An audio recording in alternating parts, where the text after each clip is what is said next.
अच्छा स्टार्ट करते हैं. In an electrolyte, the electric current is carried by charged particles in solution. What is not a possible value for the charge on an ion in a solution? This question belongs to quantized charge. Charge is of the order of 1.6 10 to the power minus 19 coulomb. इसको multiplied by 2 करें तो 3.2 बनता है. इसको multiplied by 3 करें तो 4.8 बनता है. इसको मल्टीप्लाइड बाई 4 करें तो इसी हिसाब से आगे 6.4 बनेगा. तो आपके पास 4.8 is there, 1.6 is there, 3.2 is there. No that is not possible because the charge is quantised. बीच वाली कोई वैल्यूज़ नहीं पॉसिबल है. ठीक है, ये हमने लास्ट टाइम कहा भी था कि कोई फ्रैक्शन नहीं होगा, कोई 1.1 या इस किस्म में टोटल इसकी जो मल्टीप्लिकेशन है 1 2 3 4 5 इससे ये पॉसिबल होगा. ठीक है, तो ये तो हमारा ही है. फिर पूछता है a voltmeter connected between 2 points P and Q in an electrical circuit shows a reading of 1 volt. Which statement is correct? Which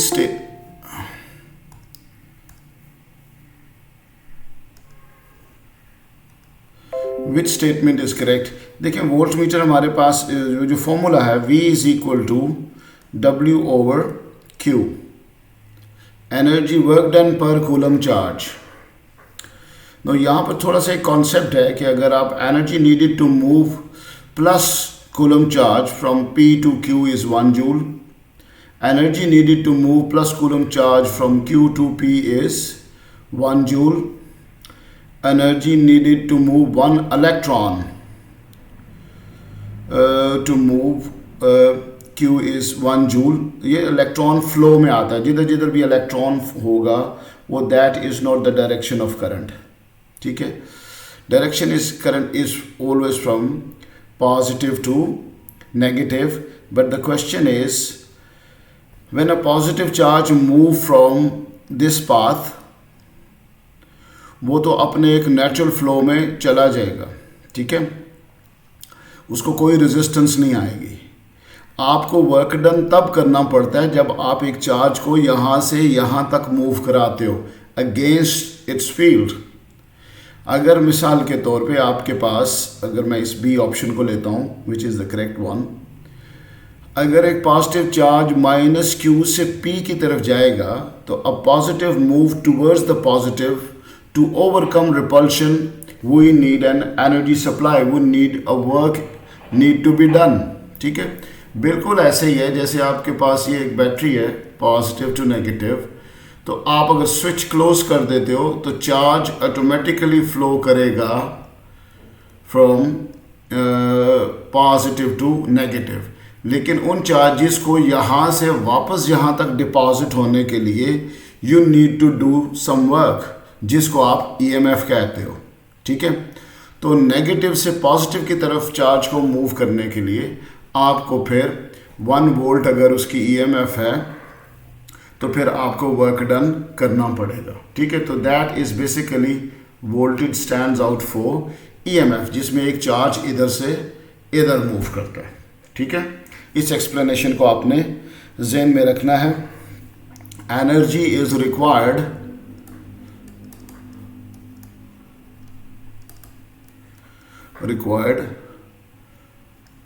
to move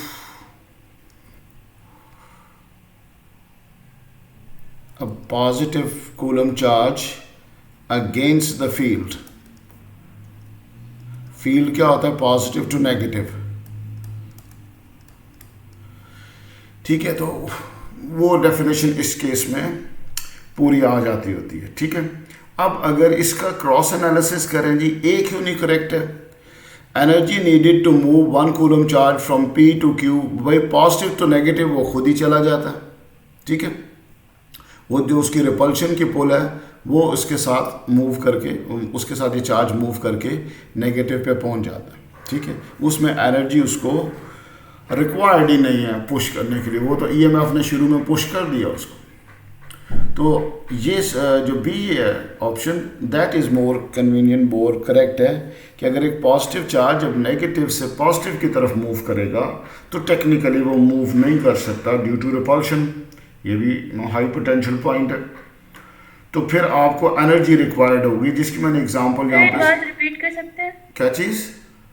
ये बात रिपीट कर सकते हैं कि ए या बी में से बी क्यों सही है? देखो ना, ए क्यों रॉन्ग है, ये हम देखो, हमने यहाँ तो दो तो रॉन्ग इस वजह से कर दिया कि ये तो बात ही इलेक्ट्रॉन फ्लो की कर रहा है, ठीक है। वो आपकी बेसिकली दो डेफिनेशंस हैं आपके पास, एक ईएमएफ की है और एक पोटेंशियल डिफरेंस की है। जो पोटेंशियल जो पीडी की बात होती है उसके बीच में चार्ज मूव करता है फ्रॉम प्लस टू माइनस, ठीक है। तो उसमें एनर्जी यूज होती है, energy used by the coulomb charge. Sir ये जैसे यहाँ पर है, यहाँ पर कूलम चार्ज ने एनर्जी यूज की है, नीडेड नहीं है वो। Are you getting my point? ये जो नेगेटिव और पॉजिटिव पॉइंट है, इसके बीच में से चार्ज जब यहाँ पर आता है, जिसको आप कहते हो बैटरी चार्ज हो गई है, उसके बीच में उसको एनर्जी चाहिए यहाँ से उठ के यहाँ पे जाने में, अगेंस्ट द फील्ड मूव करने में। तो ये स्टेटमेंट, इसमें अंदर काफ़ी सारे क्लूज हैं। एनर्जी नीडेड टू मूव, ये तो पहले ही मूव करे, पॉजिटिव टू नेगेटिव में मूव करने के लिए उसको एनर्जी नहीं रिक्वायर्ड है, वो तो स्टार्ट से आ गया तो आ गया, ठीक है। तो दिस इज द केस। आगे चलते हैं। ये मैंने पास आईवी ग्राफ्स आपको बताए थे कुछ चीज़ों के, इसमें मैंने आपको वायर का, कंडक्टर का, फिलामेंट का, थर्मिस्टर, एलडीआर वाला डायोड के बताए थे। आपके ख्याल में ये उसने फिलामेंट का कहा है, कौन सा करेक्ट ग्राफ होना चाहिए? बी। आपके पास बी होना चाहिए। अगर ये यूं होता, आई और वी होता, तो फिर ये करेक्ट होता। समझ गए? आपने ऐसे पढ़ा हुआ है, आई वी ग्राफ पढ़े हुए हैं, उसने एक्सिस बदला दिए हैं आपको। Are you getting my point? उसने एक्सिस चेंज कर दिए, तो आपको भी फिर ग्राफ को चेंज करना पड़ा। ज़्यादातर आपको ये ग्राफ दिखाया जाता है, लेकिन उसके एक्सिस आई और वी होते हैं, ठीक है। आप रेफर टू नोट्स जा सकते हैं इसके बीच में, ठीक है। अब देखिए यहाँ पर फिलामेंट के अंदर होता क्या है, जब वोल्टेज बढ़ती है तो फिर रेजिस्टेंस भी बढ़ जाती है। Are you getting my point? Filament आहिस्ता आहिस्ता हीट अप हो जाता है, हीट अप हो जाता है, ठीक है। हीट अप होता है तो फिर रेजिस्टेंस बढ़ती है उसकी। तो करंट का फ्लो जो है, flow of current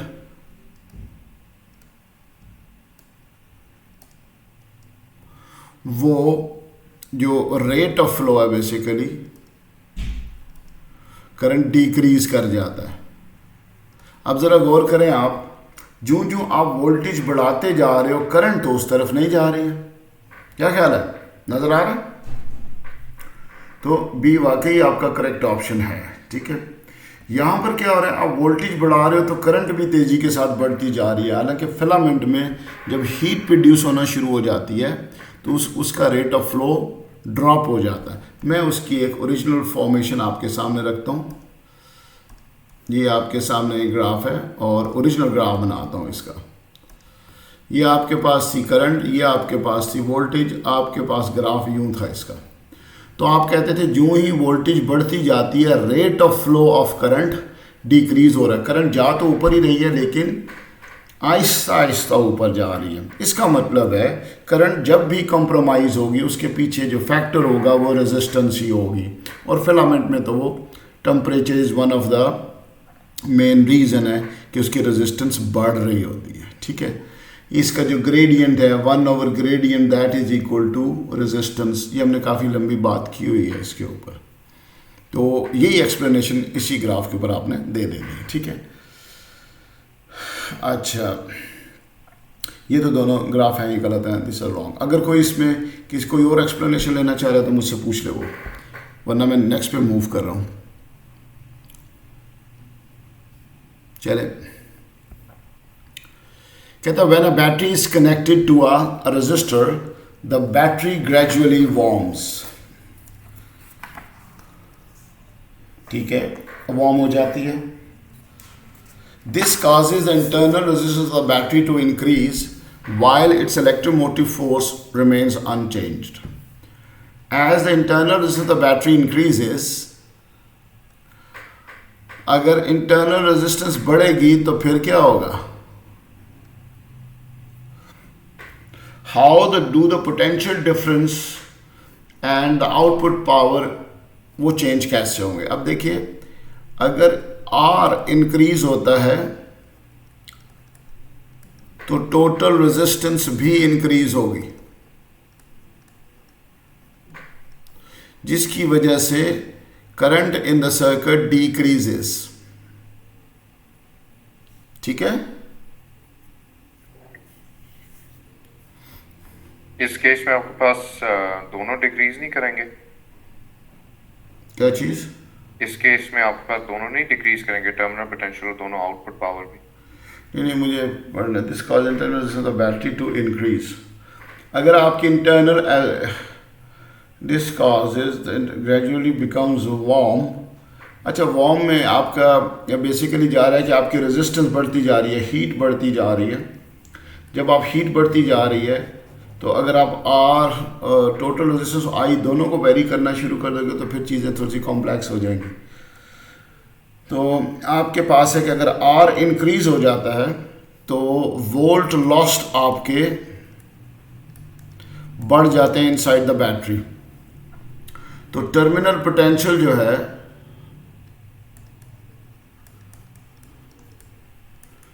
that decreases. आपका टर्मिनल पोटेंशियल डिक्रीज हो जाता है।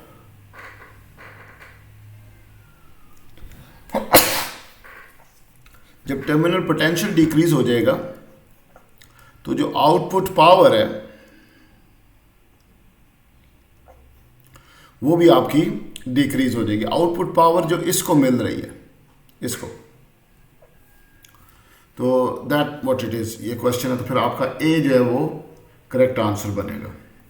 इसको वोल्टेज लेस मिलेंगे, इसकी रेजिस्टेंस कांस्टेंट है, तो फिर आपके सामने वो अकॉर्डिंग टू द पावर ये जो है पावर ड्रॉप हो जाएगी जो इसको सप्लाई की जा रही है। ठीक है, कोई और डाउट तो नहीं है इसमें? बताएं गर्ल्स, बच्चों बताओ, आगे चलें? जी सर। अच्छा, a cell is connected to a resistor of resistance 3 ohm. Current in the resistor is 1. A second identical resistor is added to the parallel. The current become 1.93. देखें, अगर आपके पास ये 3 ओहम है और इसके अंदर करंट 1 एम्पेयर जा रही है, तो इसके अक्रॉस तो वोल्टेज फिर V तो 3 वोल्ट्स होगी ना, रजिस्टर के across V is equal to I R. कहते हैं जब आपने इनको पैरेलल कनेक्ट कर दिया, तीनों 3 ओहम और 3 ओहम को, तो इनकी तो रेजिस्टेंस फिर हाफ हो गई ना दोनों की। ये तो फिर 1.5 ओहम बन गया और जो करंट थी दैट बिकम्स 1.93। ठीक है, कहता है आप बताएं ईएमएफ क्या होगी और इंटरनल रेजिस्टेंस क्या होगी। तो आप ऐसा करते हैं कि फिलहाल तो हमें डायरेक्टली तो कोई हमारे माइंड में नहीं आ रहा, क्योंकि कोई काफ़ी सारी इंफॉर्मेशन लैकिंग है। ईएमएफ भी नहीं पता, इंटरनल रेजिस्टेंस भी नहीं पता। तो हम ऐसा करते हैं कि इसकी भी इक्वेशन बना लेते हैं और इसकी भी इक्वेशन बना लेते हैं, तो शायद हमारे पास कोई सोल्यूशन आ जाए। देखें, ईएमएफ हमारे पास होता है volt across the resistor 1 × 3 plus current into जो इंटरनल रेजिस्टेंस है उसके अक्रॉस जो आपकी करंट, वो जो वोल्टेज है, तो ये दोनों को ऐड अप करेंगे तो ईएमएफ बन जाती है। इसी तरीके से आप दूसरे केस में जाएं। इसमें आपके पास करंट है 1.93 और इन दोनों की कंबाइंड वोल्टेज है 1.5 प्लस आई आर, ये आपके पास स्मॉल आर इसके बराबर है। अब ये आपकी इक्वेशन 1 होगी, ये इक्वेशन आपकी 2 होगी।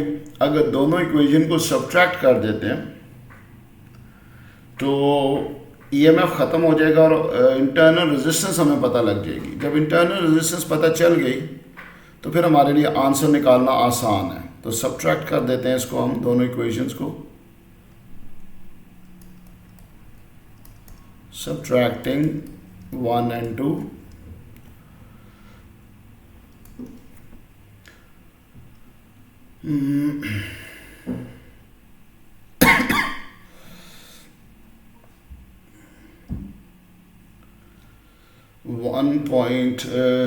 ये वाला ये 3 है, प्लस करंट है 1 इंटू आर माइनस ये 1.93 इंटू 1.5। कैलकुलेटर यूज करना पड़ेगा।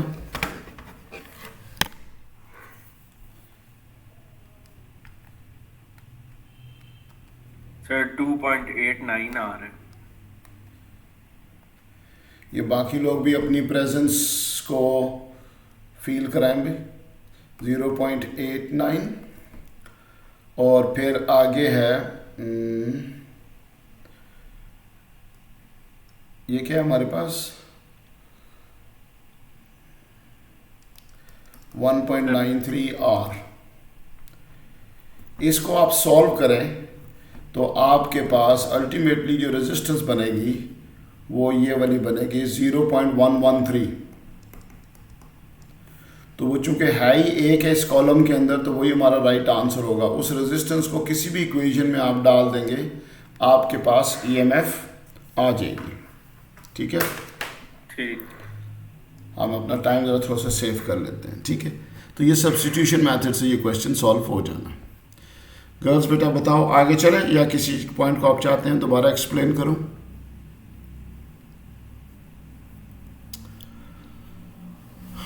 नहीं सर, ठीक है। अच्छा, a battery with negligible internal resistance is connected to 3 resistor as shown। ये आपके सामने है, इधर एक सिंगल रेजिस्टर लगा हुआ है और इधर ये है। All 3 resistor have same resistance. देखें एक बहुत बड़ा हिंट है, इसका मतलब है कि अगर इसके पास रेजिस्टेंस R है तो यहाँ पर कितनी रेजिस्टेंस है 2R। तो अगर 0.3 करंट स्प्लिट करनी है तो किसके पास करंट ज़्यादा जाएगी? R के पास ज़्यादा जाएगी और इसके पास हाफ जाएगी, यानी इसके पास 0.2 जाएगी और इसके पास 0.1 जाएगी। ये क्लियर डिस्ट्रीब्यूशन नज़र आ रही है क्योंकि ये R है और ये इससे डबल है, तो यहाँ करंट हाफ जाएगी, यहाँ करंट डबल जाएगी। तो ये मेंटल मैथ से ये कैलकुलेट हो जाता है। ठीक है,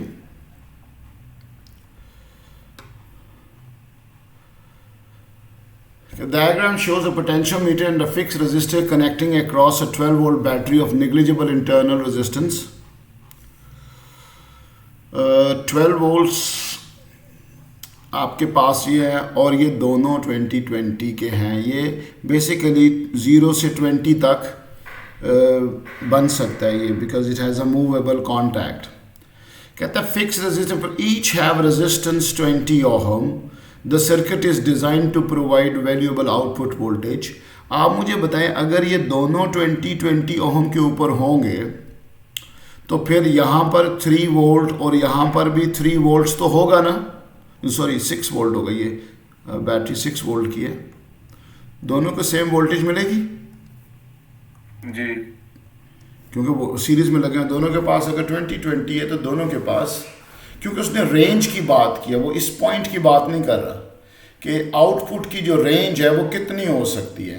तो मैं आपको बताता हूँ, यहाँ पर आपके पास अगर पॉइंटर रख देते हो तो इसके बीच में तो कोई रेजिस्टर ही नहीं है, तो आपको 0 वोल्ट मिलेंगे यहाँ पे। जब आप इसको मूव करते करते यहाँ पर रख दोगे तो ये 20 ओहम का होगा, ये 20 ओहम का, ये 20 ओहम का, 6 वोल्ट। तो इसकी रेंज बन जाती है फ्रॉम 0 वोल्ट टू 6 वोल्ट। ये डन हो जाएगा। कहता है which statement about the alpha particle scattering experiment provide evidence for the existence of the nucleus. A tiny portion of alpha particles are deflected through large angles। मैं इसको ये correct है। Slower alpha particles are deflected through large, ये तो कभी हमने पढ़ा ही नहीं है स्लोअर और स्पीड के लिहाज से। तो kinetic energy of the deflected alpha particles are unchanged, ये एनर्जीज को भी हम डील नहीं करते इसमें। Number of alpha particle deflected depends on the thickness of the foil. देखो ये जो बातें ना अपनी अपनी जगह पे, ये हो सकता है कि ये सही हो अपनी अपनी जगह पे, लेकिन क्वेश्चन बड़ा क्लियर है कि एविडेंस ऑफ अ न्यूक्लियस हमने निकालना है। काइनेटिक एनर्जी से हमें एविडेंस ऑफ द न्यूक्लियस कैसे पता चलेगा? Number of alpha particle depend on the thickness of the foil, ये भी नहीं पता, मोर डेंस हो जाए, ठीक है, इससे पता चलता है कि डेविएशन ज़्यादा होगी या कम होगी, लेकिन इससे न्यूक्लियस का हमें बिल्कुल नहीं पता चलता। न्यूक्लियस का इधर से पता चलता है कि एक very small portion is deflected back, जिससे पता चलता है न्यूक्लियस जो है वो टाइनी सा ही पार्ट है। Some particles are a combination of 3 quarks, which combination of quarks would not result in a particle with a range of either this one or 0।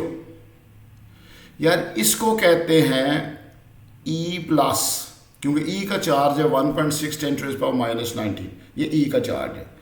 या तो ये नहीं हो सकता, ठीक है, कहता है किस में, वुड नॉट रिजल्ट, तो मैं बना लेता हूँ इसको, +2/3 -1/3 -1/3। देखें इससे क्या बन जाता है, मेरे ख्याल में तो 0 बन जाता है, 0 आता है। ठीक है। अब स्ट्रेंज क्या होता है, वो भी स्ट्रेंज भी तो यही होता है, -1/3 -1/3, ठीक है। तो ये भी आपके पास 0 ही बनता है। अब इसका फिर डी होगा। आप हाँ ठीक है, मैं बात करता हूँ जरा। 2/3 +2/3 -1/3, तो आपके पास +E रह जाएगा। इन सब के साथ ऐसे E, ये पूरा ऐसे लिखते हैं, मैं हमेशा भूल जाता हूँ ये। अच्छा, अब +2/3E +2/3E +2/3E, तो ये बन जाएगा 6/3E विच इज 2E+, ठीक है। तो ये नहीं बनेगा, बाकी तो सारे 0 और E बनते ही रहते हैं, ठीक है। जी सर।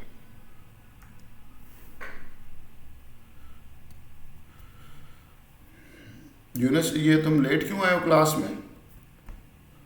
सर अभी घर आया हूँ।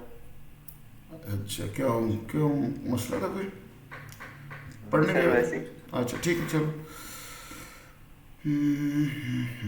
क्या हाल है? रिकॉर्डिंग हो रही है, इससे मैं ज़रा ज़्यादा गप मार नहीं रहा हूँ। अच्छा ठीक है सर। अच्छा, ये पेपर गया। नेक्स्ट वन आपके पास है 1 2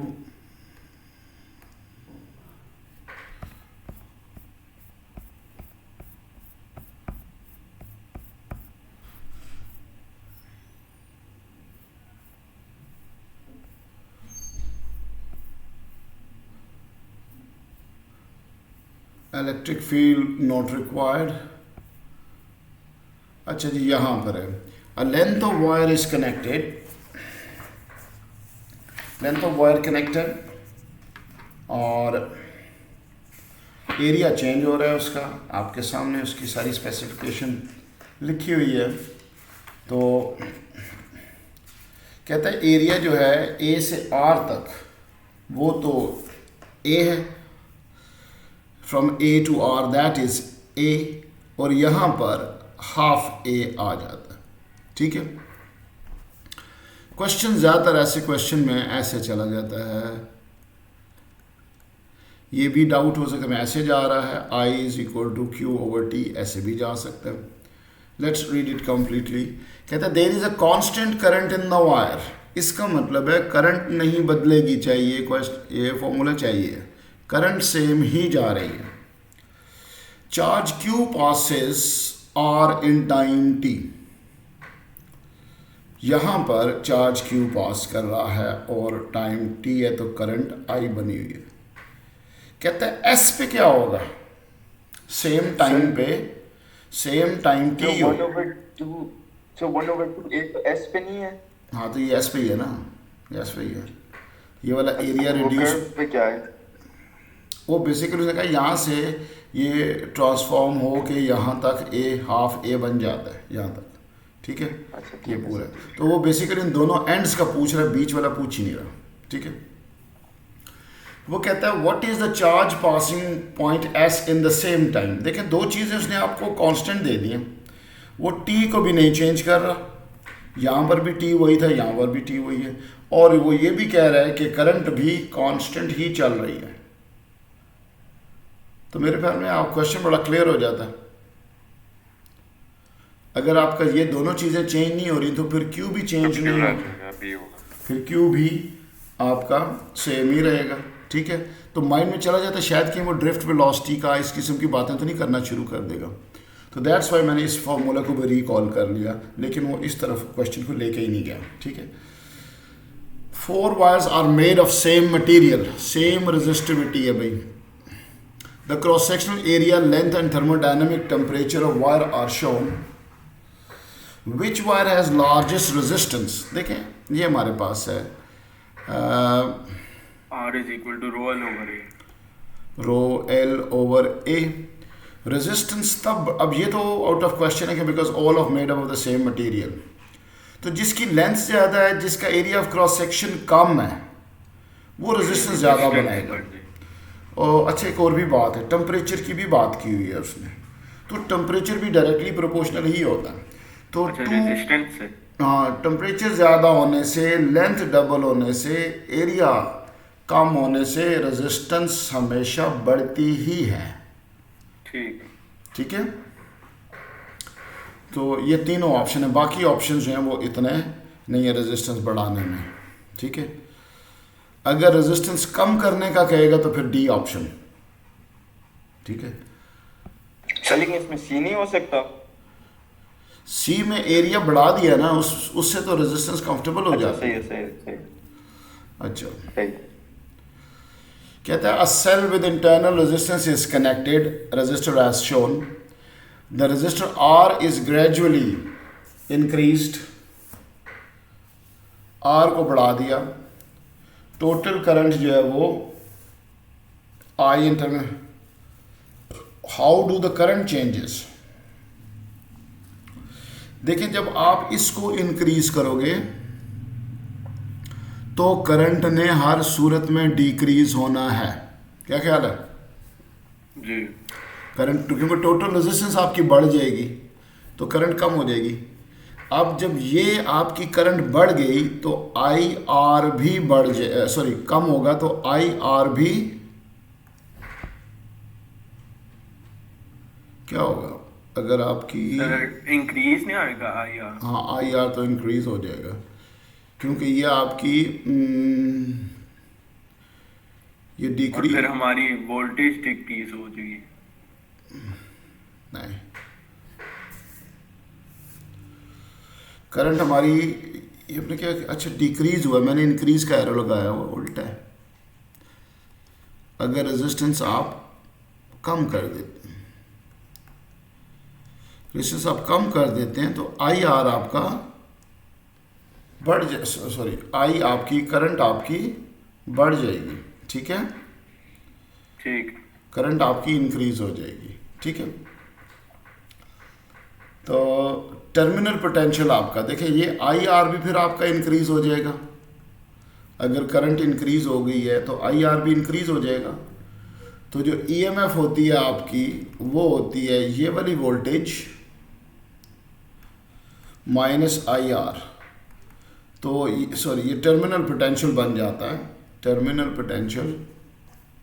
सर तो ये इंक्रीज करेगा वोल्टेज।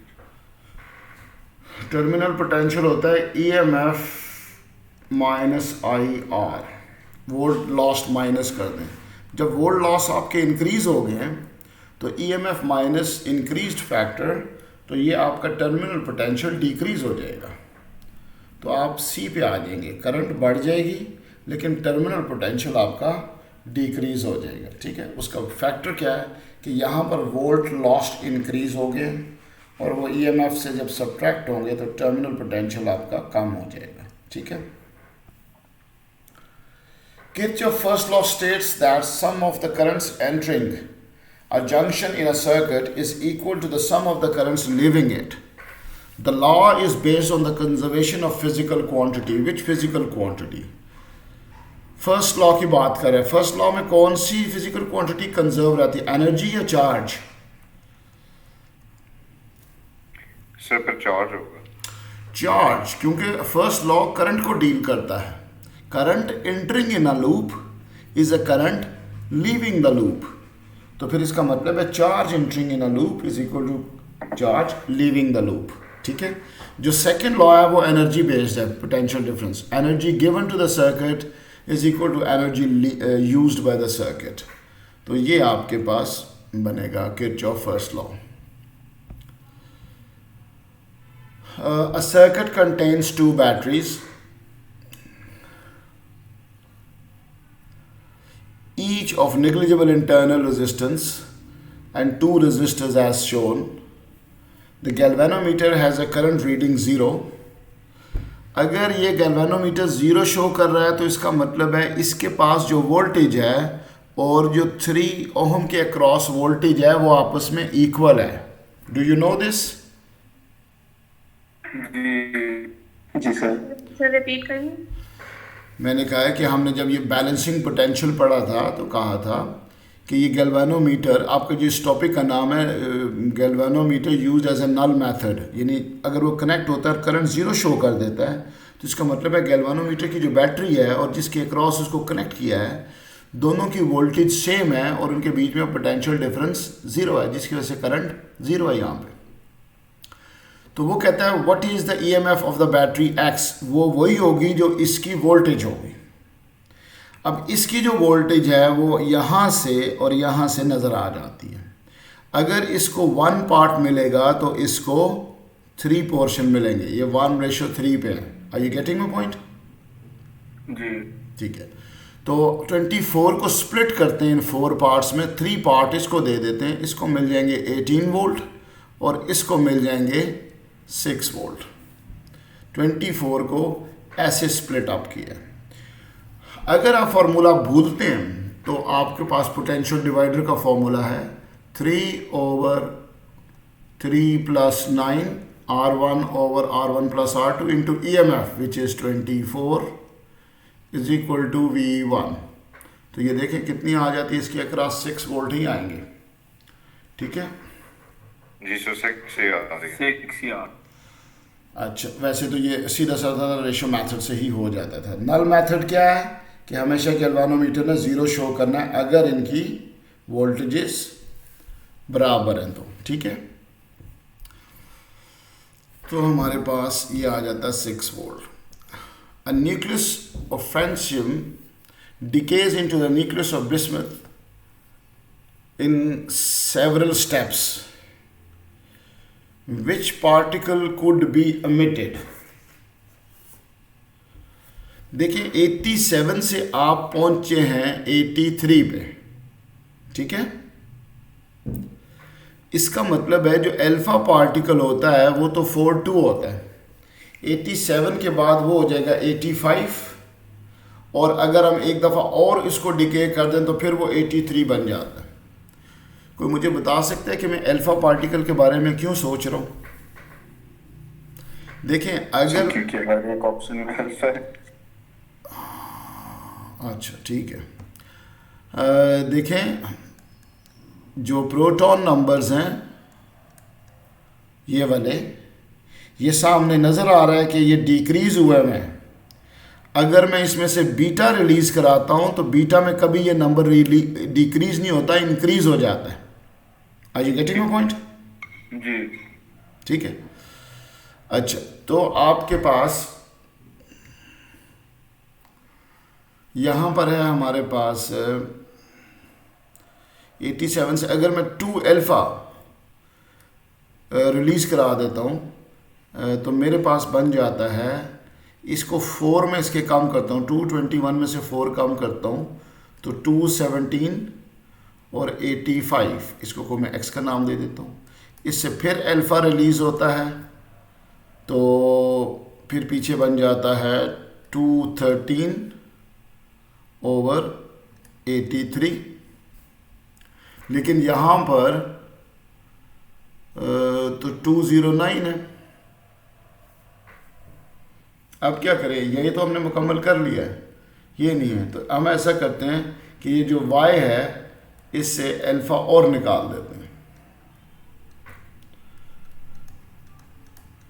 तो ये हमारे पास सर फिर वो नीचे 83 चेंज हो जाएगा। हाँ 83 चेंज हो जाएगा। देखिए ये ऐसे क्वेश्चन वो बहुत दफ़ा पूछता होता है। तो बीटा पार्टिकल से पूरा हो जाएगा ना। हाँ ये बात इसके बच्चे की सही है कि ये जो नीचे वाले हैं ये बड़े आराम से कवर हो जाते हैं ऊपर वालों को चेंज किए बगैर जब आप बीच में से बीटा निकालना शुरू करते हैं। तो मैं यहाँ से 2 अल्फ़ा और निकाल देता हूँ, तो ये बन जाएंगे हमारे पास 1 अल्फ़ा और निकालूँ, एक बीटा एक अल्फा और निकाल देता हूँ, तो 209 और नीचे बच जाएगा 81। अब यहाँ से मैं 2 दफ़ा बीटा निकालूंगा, तो बीटा जब एक दफ़ा रिलीज़ होता है तो 1 प्लस हो जाता है, ये उतना ही रहता है। तो 2 बीटा निकालूंगा तो ये 83 हो जाएगा। ठीक है, ये मिक्स एंड मैच आप खुद करते रहें वरना टाइम इधर बहुत लग जाएगा। तो बीटा प्लस और बीटा माइनस में से कौन सा आएगा? देखो बीटा माइनस में प्रोटॉन रिमूव हो जाता है, न्यूट्रॉन इंक्रीज हो जाता है।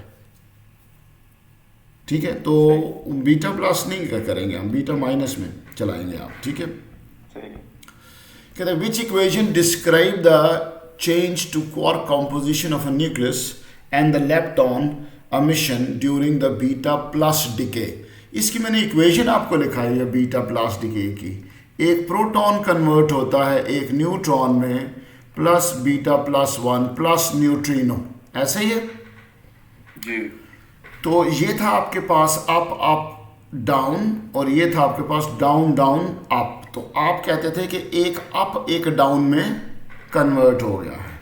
तो ये सी को देखें, अप डाउन में कन्वर्ट हो गया है और पोजिट्रॉन निकला है beta plus plus electron neutrino, ये न्यूट्रिनो निकला है। ठीक है,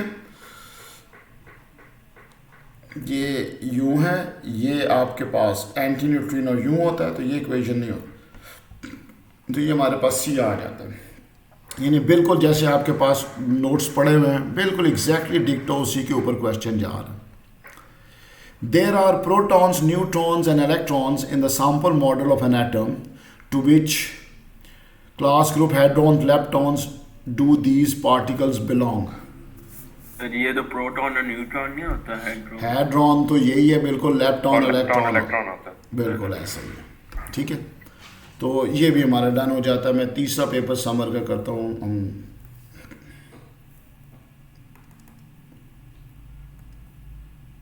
ये मेरा ये लास्ट पेपर होगा क्योंकि फिर मेरी बाकी क्लासेस आ जाती हैं।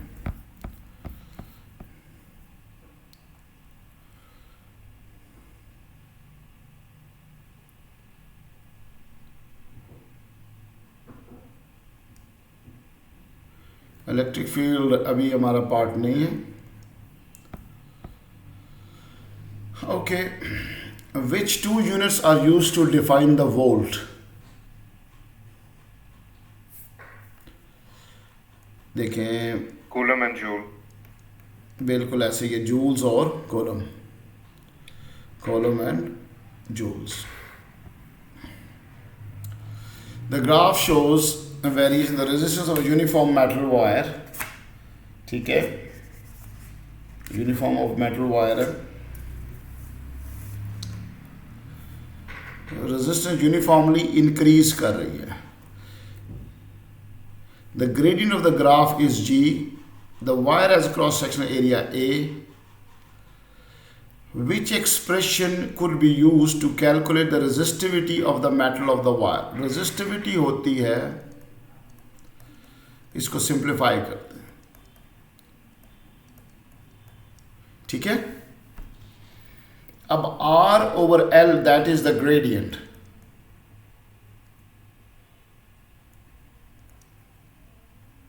ग्रेडियंट इंटू ए, तो ये हमारे पास राइट ऑप्शन ये बन जाता है। ठीक है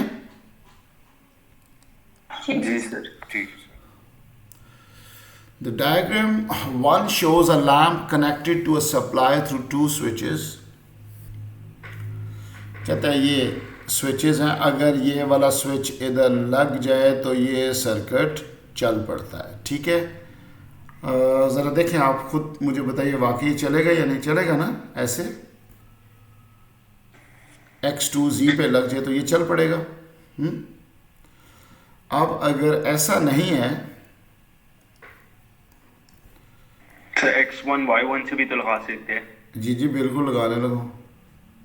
ये आपके साथ तो दूसरा ऑप्शन ये आ जाता है, कहते हैं ये तो नॉर्मल सर्किट था लेकिन इलेक्ट्रिशियन से मिस्टेक हो जाती है, वो सर्किट को ऐसे बना के चला जाता है। ठीक है, बहुत ही पागल है। एक्चुअली ना मेरे ख्याल में उसने एक्स्ट्रा वायर इस्तेमाल की हुई है। ये इसने तो स्ट्रेट रखा हुआ ना, उसने बेसिकली कोई एक्स्ट्रा वायरिंग शेयरिंग यूज़ कर दी है, बाकी चीज़ें अपनी जगह पे पूरी पड़ी हुई हैं। ठीक है, तो कहता है which switch position will now light the lamp. आपने अब पहली पिक्चर को देखें ही मत, आप देखें किन पोजीशंस के ऊपर आपका ये पॉजिटिव और नेगेटिव सर्किट कनेक्टेड होगा।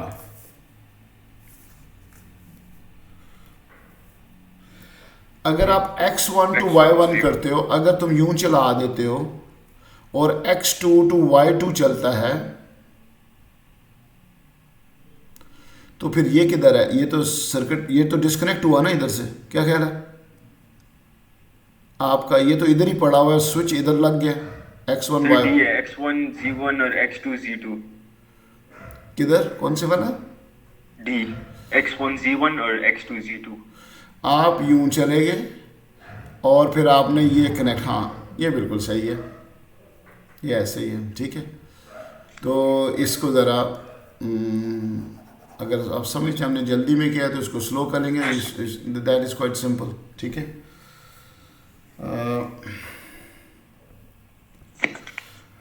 a wire supplying a shower heater with a current, आपके पास ये I है और ये आपके पास R है, बीच में एक मिली है, इसको डील करना पड़ेगा। पावर कौन सा फॉर्मूला है जो I और R को कनेक्ट करता है? I square R। I square R, so that is 35 square plus 25 plus तो नहीं है खैर,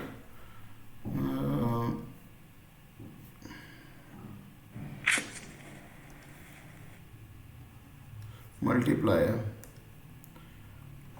सर, A आ रहे हैं तो बस फिर यही होगा। A student has a set of identical cells। अब identical cell है, ठीक है, ये इंटरेस्टिंग क्वेश्चन है।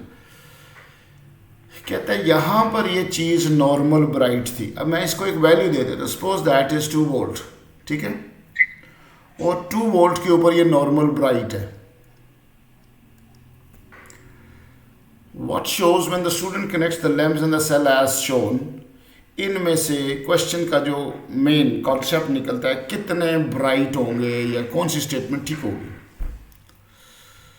कहता है all 3 lamps light with normal brightness. अब देखें अगर आप किरचॉफ लॉ इस्तेमाल करते हैं इस पूरी लूप पे, ठीक है, बना दूं जरा जी। तो सिर्फ 1 और 3 नहीं करेंगे? 1 और 3 करेंगे, ज़रा समझना भी तो होता है ना। अच्छा देखें आपके पास ये पूरी लूप है और ये है E1 और E2, ये दोनों प्लस माइनस सही हैं। 2 volt plus 2 volt, 4 volt is the EMF, और इसमें फिर ये तो काउंट नहीं होगा क्योंकि ये आउटर लूप है खाली। तो आपके पास 2 वोल्ट एक को मिल जाएंगे, 2 वोल्ट दूसरे को मिल जाएंगे। 2 वोल्ट उनकी नॉर्मल ब्राइटनेस थी, ठीक है, तो ये दोनों तो ठीक ही चल रहे हैं। अगर आप इसके बारे में जानना चाहते हैं तो आप इसको यूं करें, A B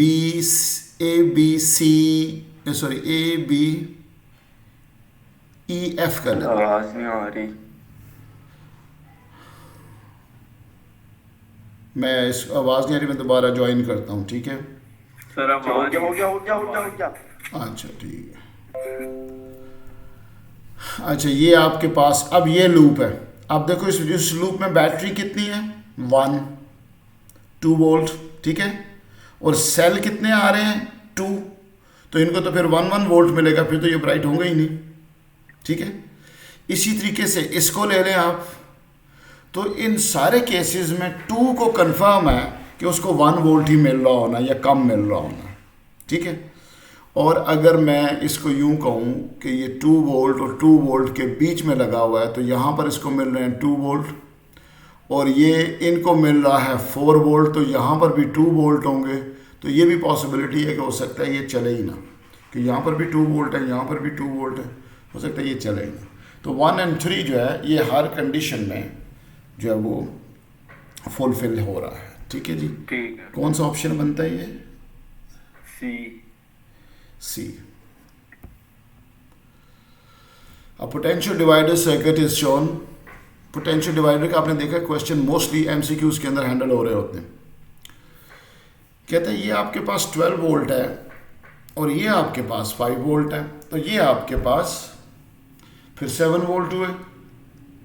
what is the resistance R of the potential divider circuit? अच्छा, अगर मैं इसको कर लूँ, देखिए 5 वोल्ट क्या है? ये इसने दिया हुआ ना कि आर जो है वो 5 वोल्ट यूज़ कर रहा है। एक तो तरीका ये है कि V is equal to I R से करंट निकाल लें आप। ठीक है, तो वही करंट इसको मिल रही होगी। ठीक, तो फिर V is equal to I R कर लें तो आपके पास ये भी आ जाता है। तो method 1, V is equal to I R, voltage है 7, रेजिस्टेंस है 150, तो करंट निकालें आप प्लीज़। 0.04 आ रहा है। अब वही करंट इसको मिल गई, 5 is equal to 0.04 into are,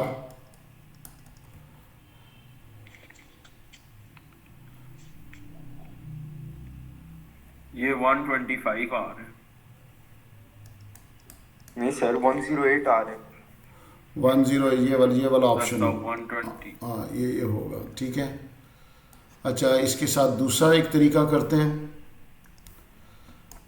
R1 over R2 is equal to V1 over V2। R1 कितना है, सपोज 150 और V1 है 7 वोल्ट, R2 नहीं पता और V2 है 5। इसको ज़रा करके देखें, 150 इंटू 5 ओवर 7, 107। तो ये तरीका भी ठीक है आपके पास। तो you have so many methods to do it. 2 cells of electromotive force 3 volt 1.2 volt. Picture जरा गौर से देखें, गड़बड़ आ रही है। वो पॉजिटिव नेगेटिव के सामने। हाँ, तो ऐसे में फिर क्या होता है? ऐसे में ये होता है कि 3 वोल्ट है यहाँ पर इस पॉजिटिव पे। ठीक है, इधर 0 इधर 3, इधर 0 इधर 1.2, ये 3 वोल्ट और ये पॉजिटिव जो है ये 1.2 वोल्ट है। तो फिर ये हाई पोटेंशियल हुआ, ये लो पोटेंशियल हुआ। ठीक है जी। तो आपके पास नेट पोटेंशियल डिफरेंस बन गया 1.8 वोल्ट से ये सर्किट चल रहा होगा। ठीक है, अब ये पैरेलल सर्किट है तो इसका मतलब है इस ब्रांच को 1.8 वोल्ट मिल रहे हैं। तो V is equal to I R कर लेते हैं, तो I is equal to 0.2 ampere. ठीक हो गया जी। 38 ऐसे ही आता है। ओके जी, what is the correct estimate of the order of diameter typical atomic nucleus? मैंने ये आपको नोट्स में आखिरी पेज अटैच किया हुआ है। 10 to the minus 14। शाबाश। Okay, which statement describe beta minus decay in terms of simple quark model? वो इक्वेशन ही होनी है। उसमें आपके पास एक न्यूट्रॉन कन्वर्ट होता था प्रोटॉन प्लस ये बीटा। होगा एंड इलेक्ट्रॉन एंटी न्यूट्रिनो। अच्छा, न्यूट्रॉन में क्या होता है, डाउन डाउन अप हो जाते हैं, अप अप डाउन। एक डाउन क्वार्क कन्वर्ट हो जाता है एक अप में, और डाउन क्वार्क चेंज। न्यूट्रिनो नहीं समझ आई अभी तक। क्यों नहीं समझ आई भाई? तो पता नहीं। नहीं तो ये पता नहीं वाली बात नहीं है ना, आप उसको देखें फिर मेरे पास आए, 5-10 मिनट लगाएं आप कि किस एरिया में आप उसका नाम मैंने आपको इतने क्वेश्चंस भेजे, आप सीन्स नहीं करते थे। और भाई सीन करने का मैं सर बस देख लिया मैंने आपको। अच्छा चलो, दिल टूट गया तुम्हारा? जी सर। अच्छा ठीक है, मतलब ये है कि पूरा, अच्छा चलो मैं आपको बाद में बताऊंगा फेस टू फेस। तो दैट इज़ दिस वन, ठीक है। तो यहाँ पर